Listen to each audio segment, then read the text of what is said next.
Well, we're here at Cannes Lions International Festival of Creativity. We're excited to welcome you into the Stagwell Speakers Lounge, which is literally backstage from the Cannes Lions primary stage. Super exciting to have all the people behind us. It's a milling, very active environment.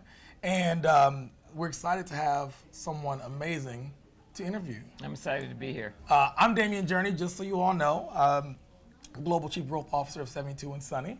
But more importantly, I'm here with Jerri DeVard, the founder of BECA. Welcome. Thank you, Damian. So this is going to be really simple because I want to know what BECA is.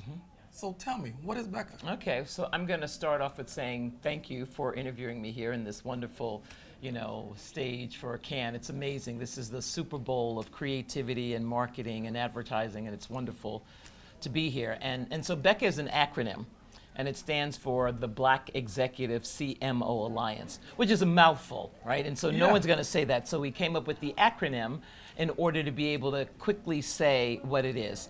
And we founded, we launched March 30th of 2021. Wow. And pandemic launch. It was a pandemic launch, but it was perfect because we had everyone focused on how can I give back with all that was going on in the wake of the George Floyd murder and the wake of really reckoning with moving from somebody ought to I'm the one that's going to create the change that I need to see, and me being able to quickly reach out to others where before I'd be tracking them down on planes, trains, and automobiles.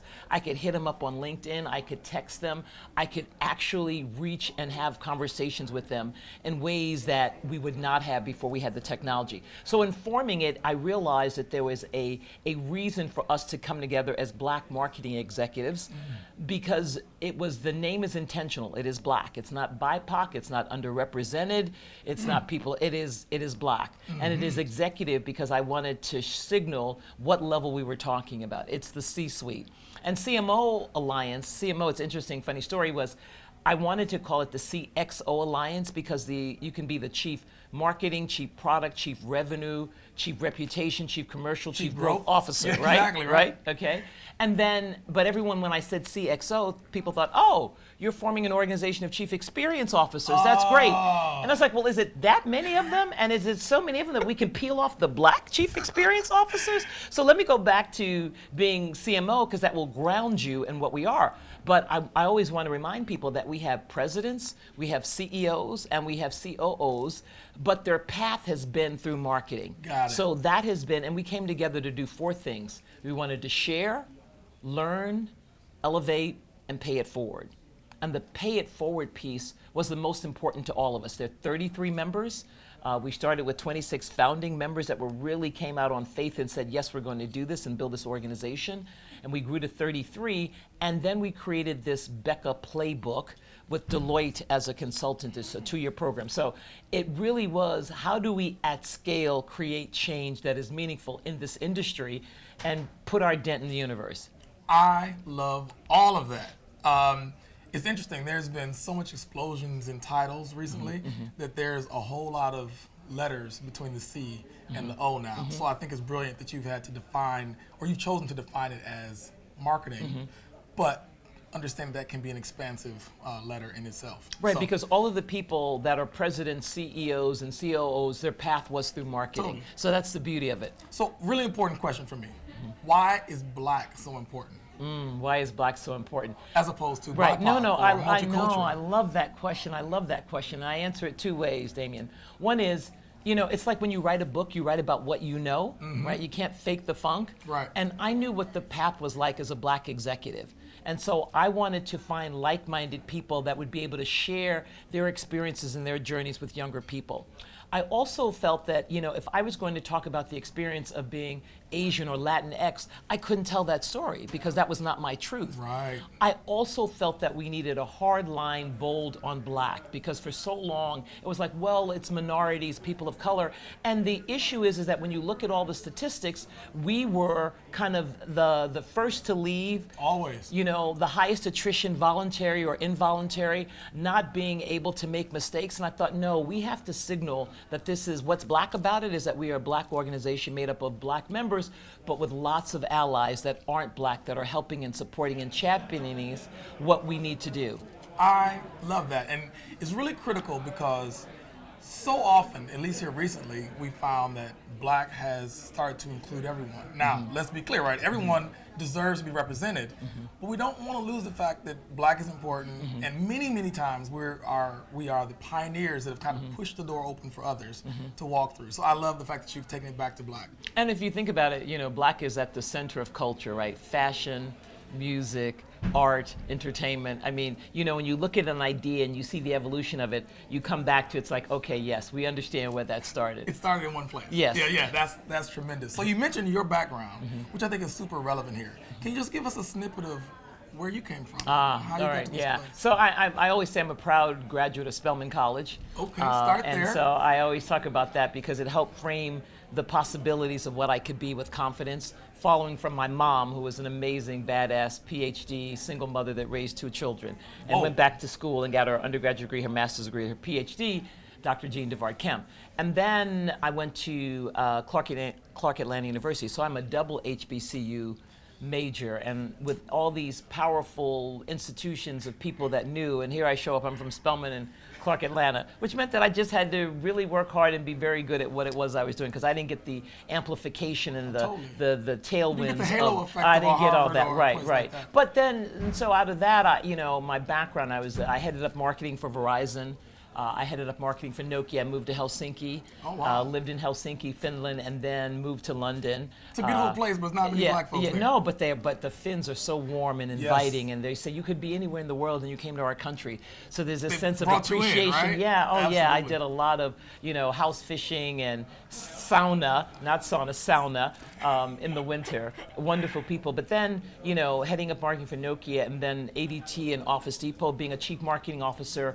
Reporting to the CEO, understanding what it's like to build an organization. On that climb, you realize, and I realized that when I got to be a director, that it was not about climbing the ladder, but it was reaching down and helping others get there. Right. And when that epiphany happened, then my whole perspective of what my legacy would be changed. It would be about Black excellence, but there would not be a conversation about me without someone that I helped. Totally.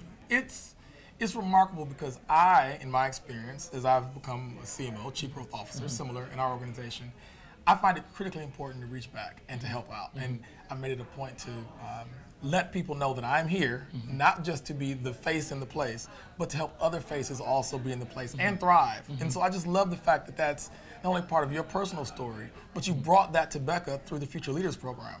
Can you tell me more about that? Yeah, one of the things that I wanted to do is I felt that, it would be great for us to come together as these Black marketers that share the stories of what it's like. I mean, when you are, right at the sun, the flame, the hot boiling, there's a lot that comes your way. And when you can share with others that can speak the language and understand what's going on, it's a great network because you are most times the lonely only. Right. And I've been lonely only. The lonely only, so right? much in life. College, all the way yes, through. Absolutely. Yes. And you want to find people where you can be vulnerable and you can say, I don't have the answers and help me figure this out. And we felt that, you are an executive and you are Black, and that carries a whole different set of expectations and obligations and burdens, but also privilege too. So how do we share that? But more importantly, what I wanted to do was, how do we take what we're doing and scale it to others that that can benefit? Because what good is it if you've learned from your mistakes and you don't pass that on, right? So we wanted to send the elevator back down, fill it up with young people that were smart and bright and arrived confident, but I wanted to do a program that would be meaningful, and I wanted to do it with someone that had the credibility, the expertise, and the influence in the world to make this work. So I reached out to Deloitte, because they are amazing at what they do in their consulting practice. And in partnership with them, we built this 2-year program called the BECA Playbook, which really takes future leaders through what it is like to be a CMO, what it is like to be Black and an executive, what it is like to be the beacon that brings ideas back to the organization. And we have 25, young future leaders are in the program, 8 of which are here. Okay. With a partnership with Essential that we love. They've been a great partner, and Sharon Harris, our CMO, really created this opportunity for 8 of our future leaders to come to Canada. They paid hotel, airfare, registration, and they're getting to see what it's like to be on the best stage of marketing, as well as the program. So we're 8 months into the 2-year program, and it's just been amazing. And we're launching it again. So we're looking for people, and people are signing up to say, I'd like to be a part of the BECA playbook or the BECA ecosystem. I had breakfast this morning with a badass black dude who is in the program. Unbeknownst to me, he and I began to sit down. Charles Chapman, you said, right? Charles Chapman, Okay. General Motors. Amazing guy. He's from Saginaw, Michigan. I'm from Flint, Michigan. So we had a natural connection and we began to talk. And he was over the moon. He's known about CAN for 12 or 14 years and had never attended. And your program is the one that got him here. He was over the moon about being here and you and the program. So you're really you're making a difference in people's lives. So it's happening right now. Well, that's what we're trying to do. First class? Is this your first This cohort? is our first class. This is our first cohort. Okay, outstanding. Well, how do people get involved? How does one become a member? And how does one join the Future Leaders Program? See, this is the beauty of why we created a website. We go to blackexec.com. That's simple. Blackexec.com. You can learn more about BECA. You can learn more about the BECA playbook. You can learn, how you can get involved. And we are just getting started, and all the things that we've done.